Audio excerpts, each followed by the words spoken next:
శ్మశాన వాటికలో dumping yard ఏర్పాటును నిరసిస్తూ అల్వార్ సర్కిల్ మచ్చ బొల్లారం డివిజన్లోని శ్మశాన వాటిక ముందు స్థానికులు ఆందోళన వ్యక్తం చేశారు. తాత్కాలికంగా డంపింగ్ యార్డును పెడుతున్నామని చెప్పి శాశ్వతంగా ఉంచేలా ప్లాన్ చేస్తున్నారని ఫైర్ అయ్యారు. అందుకు నిరసనగా 50 కాలనీ వాసులు ఏకమై జేఏసీగా ఏర్పడి ఈ ఉద్యమానికి శ్రీకారం చుట్టారు. డంపింగ్ యార్డు ఏర్పాటు వల్ల తాను రోగాలు పాలవుతున్నామని ఆవేదన వ్యక్తం చేశారు.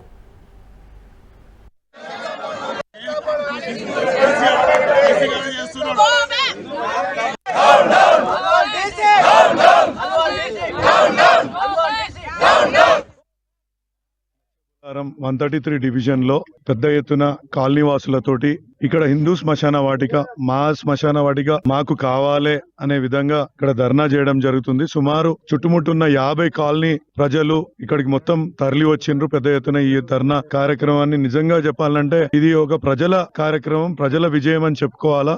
ఇది అధికారులు చేసే నిర్లక్ష్య ధోరణి పైన ఇలా ప్రజల విజయం అని చెప్పుకోవాలా. ఎందుకంటే దీని నేపథ్యం చెప్పాలనుకున్నప్పుడు ఇది ఇంతకుముందు ఈ యొక్క మచ్చబొలారం కంటోన్మెంట్ ఎమ్మెల్యే నియోజకవర్గ పరిధిలో ఉంటుండే. సో అప్పుడు అక్కడ ఉన్న మిలిటరీ స్థలాల్లో గ్రేవ్ యార్డ్ ఇవ్వడానికి వీలు కాకపోతే ఇక్కడ సామల వెంకటరెడ్డి అనే వ్యక్తి ఆయన సొంత భూమిని 198, 199 సర్వే నంబర్లో ఇలా సుమారు ఒక 20 ఎకరాలు ఆయన ఇక్కడ హిందూ శ్మశాన వాటికకు కేటాయించడం జరిగింది.